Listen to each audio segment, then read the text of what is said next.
Hello નમસ્કાર વિદ્યાર્થી મિત્રો. તારીખ 1-2-2025ના રોજ લેવામાં આવનાર એકમ કસોટીના પેપરનું સોલ્યુશન આપણે જોવાના છે. ધોરણ 8 છે, વિષય સામાજિક વિજ્ઞાન. તો પ્રશ્ન પહેલો છે કે આપેલા વિકલ્પોમાંથી સાચો વિકલ્પ શોધી અને પ્રશ્નનો ઉત્તર લખવાનો છે.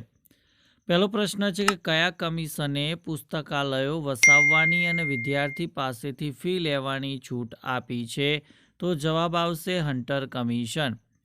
બીજું છે કે નીચેનામાંથી કયા નેતા જહાલવાદી ન હતા? તો જવાબ આવશે ગોપાલકૃષ્ણ ગોખલે. કેલિફોર્નિયાના સિલિકોન વેલીમાં કયો ઉદ્યોગ વિકસ્યો છે? તો જવાબ આવશે ઇન્ફોર્મેશન ટેકનોલોજીનો ઉદ્યોગ વિકસ્યો છે. ચોથો પ્રશ્ન છે કે કેવા લોકો પોતાની જરૂરિયાતો પ્રમાણે સંસાધનોનો વિકાસ કરે છે? તો જવાબ આવશે સ્વસ્થ, શિક્ષિત અને પ્રેરણાદાયી. પાંચમું છે કે તાલુકાની જ્યુડિશિયલ અદાલત આરોપીને કેટલી રકમ સુધીનો દંડ કરવાની સત્તા ધરાવે છે? તો જવાબ આવશે 10,000 રૂપિયા. જિલ્લા અદાલતના સેશન્સ ન્યાયાધીશ આરોપીને વધુમાં વધુ કેટલા વર્ષની કેદની સજા ફરમાવી શકે છે? તો જવાબ આવશે 10 વર્ષ સુધીની. સાતમો પ્રશ્ન છે કે નીચેનામાંથી કયા પ્રદેશમાં વસ્તી ગીચ જોવા મળે છે? તો જવાબ આવશે હવાંગહો નદીનું મેદાન. ત્યારબાદ આઠમો જે પ્રશ્ન છે કે નીચે પોલાદના ગુણધર્મો આપેલા છે, તેમાં એક ગુણધર્મ યોગ્ય નથી, તે ગુણધર્મ કયો છે? તો જવાબ આવશે પોલાદ જલ્દી પીગળી જાય છે. ત્યારબાદ નવમો પ્રશ્ન છે કે વિદ્વાનોના મતે માનગઢ હત્યાકાંડમાં આશરે કેટલા આદિવાસીઓ શહીદ થયા હતા? તો જવાબ આવશે 1200. દસમું છે કે ભારતમાં સ્ત્રી શિક્ષણની શરૂઆત ક્યાંથી થઈ? તો જવાબ આવશે શ્રીરામપુરમાંથી. પ્રશ્ન 2 ની અંદર યોગ્ય શબ્દ પસંદ કરી ખાલી જગ્યા પૂરવાની છે કે 1930માં શારદા અધિનિયમ દ્વારા કન્યાની લગ્ન માટેની ઉંમર ખાલી જગ્યા વર્ષની કરવામાં આવી? તો જવાબ આવશે 12 વર્ષની. બીજું, ઈસવીસન 1916માં ગાંધીજીએ અમદાવાદમાં ખાલી જગ્યા આશ્રમની સ્થાપના કરી? તો જવાબ આવશે કોચરબ આશ્રમની. ત્રીજું છે કે મછલીપટ્ટનમની ખાલી જગ્યા વિશ્વ વિખ્યાત છે? તો જવાબ આવશે છીટ. ચોથું છે કે ઈસવીસન 2011માં ભારતની સરેરાશ વસ્તી ખાલી જગ્યા હતી? તો જવાબ આવશે 382. ખાલી જગ્યા અદાલતમાં કોર્ટ ફી ભરવાની હોતી નથી? તો જવાબ આવશે લોક અદાલતમાં. છઠ્ઠું છે કે વડી અદાલતને બંધારણની કલમ ખાલી જગ્યા અનુસાર રાજ્યના સંદર્ભમાં મૂળભૂત હકોના રક્ષણની બાબતમાં આદેશો હુકમો જારી કરવાની સત્તા અપાય છે? તો એ કલમ આવશે 226. ખાલી જગ્યા રાષ્ટ્રનું સૌથી મોટું સંસાધન ગણાય છે? તો જવાબ આવશે વસ્તી. આઠમું છે કે બેંગલુરુ દખ્ખણના ઉચ્ચ પ્રદેશ પર હોવાથી તેને ખાલી જગ્યા પણ કહે છે? તો જવાબ આવશે સિલિકોન ઉચ્ચ પ્રદેશ. નવમું છે કે આઝાદ હિન્દ ફૌજમાં મહિલાની બ્રિગેડને ખાલી જગ્યા નામ આપવામાં આવ્યું? તો જવાબ આવશે લક્ષ્મીબાઈ બ્રિગેડ. ઈસવીસન ખાલી જગ્યામાં બ્રહ્મો સમાજની સ્થાપના થઈ? તો જવાબ આવશે 1828માં. પ્રશ્ન 3 ની અંદર વિધાન ખરા છે કે ખોટા એ આપણે જણાવવાના છે. પહેલું વિધાન છે કે ન્યાય આપવાનું કાર્ય અદાલતો કરે છે? તો આ વિધાન ખરું છે. બીજું, પહાડી વિસ્તારોમાં વસ્તી ગીચતા વધારે હોય છે? તો આ વિધાન ખોટું છે. ત્રીજું, અમૂલ ડેરી સહકારી પ્રવૃત્તિનું એક ઉત્તમ ઉદાહરણ છે? તો આ વિધાન ખરું છે. ચોથું, કોંગ્રેસનું પ્રથમ અધિવેશન કોલકાતામાં મળ્યું હતું? તો આ વિધાન ખોટું છે.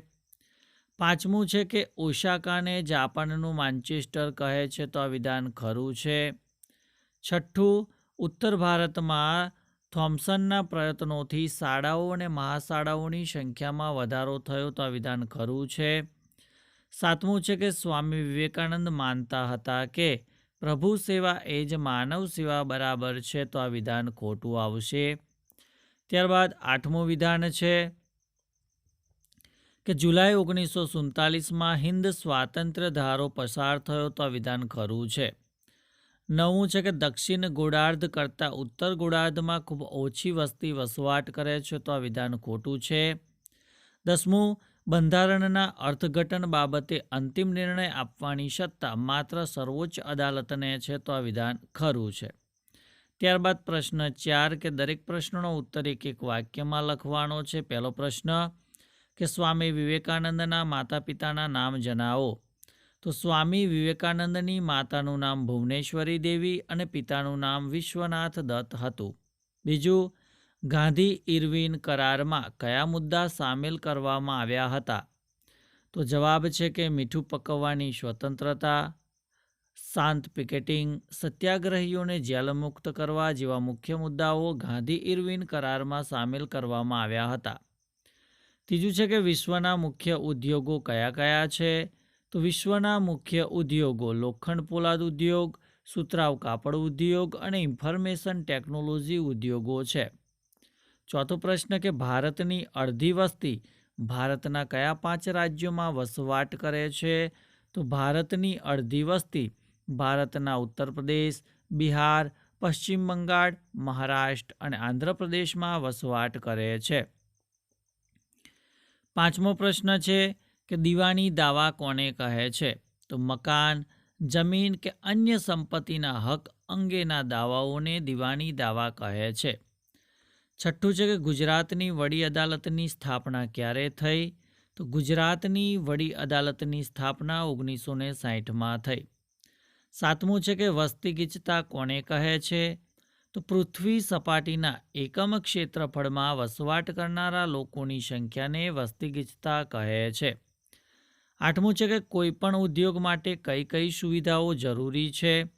તો કોઈપણ ઉદ્યોગ માટે શ્રમ, મૂડી, સ્થાન અને અન્ય માળખાગત સુવિધાઓ જરૂરી છે. નવમું છે કે આઝાદ હિન્દ ફૌજની સ્થાપના કોને કરી અને તેના સેનાપતિ કોણ હતા? તો આઝાદ હિન્દ ફૌજની સ્થાપના રાસબિહારી ઘોષની મદદથી સુભાષચંદ્ર બોઝે કરી અને તેના સેનાપતિ કેપ્ટન મોહનસિંહ હતા. 10મું છે કે વિશ્વ ધર્મ પરિષદ ક્યાં અને ક્યારે યોજાઈ હતી? તો વિશ્વ ધર્મ પરિષદ અમેરિકાના શિકાગો શહેરમાં ઈસવીસન 1893માં યોજાઈ હતી. પ્રશ્ન 5 અ છે કે નીચેના જોડકા યોગ્ય રીતે જોડવાના છે. તો સ્વામી શ્રદ્ધાનંદ, તો એનો ઉત્તર આવશે કાગડી ગુરુકુળ. સ્વામી દયાનંદ સરસ્વતી, તો એ આવશે એંગ્લો વૈદિક કોલેજ. વેલેસ્લી, તો એનો જવાબ આવશે ફોર્ટ વિલિયમ કોલેજ. ત્યારબાદ પ્રશ્ન 5 અંદર છે કે ભાઈ વૈજ્ઞાનિક કારણો આપો. એમાં પહેલું કારણ છે કે અમદાવાદને ભારતનું માન્ચેસ્ટર તરીકેની ઓળખ મળી હતી. તો જવાબ જોઈએ કે ઇંગ્લેન્ડમાં આવેલ માન્ચેસ્ટર શહેરમાં સુતરાઉ કાપડનો ઉદ્યોગ ખૂબ જ વિકાસ પામ્યો હતો. માન્ચેસ્ટરમાં કાપડની વધુ મિલો આવેલી હતી. એ જ રીતે ભારતમાં અમદાવાદમાં એક સમયે સમગ્ર દેશમાં સૌથી વધુ કાપડની મિલો આવેલી હતી. તેથી અમદાવાદને ભારતનું માન્ચેસ્ટર તરીકેની ઓળખ મળી હતી. તો વિદ્યાર્થી મિત્રો, આ હતું ધોરણ 8 વિષય સામાજિક વિજ્ઞાનના પેપરનું સંપૂર્ણ સોલ્યુશન. તો વિડીયો તમને ચોક્કસથી ગમ્યો હશે તો વિડીયોને લાઇક કરી દેજો, શેર કરી દેજો અને ચેનલ ઉપર જો પ્રથમ વખત આવેલા હો તો ચેનલને સબસ્ક્રાઈબ કરી દેજો.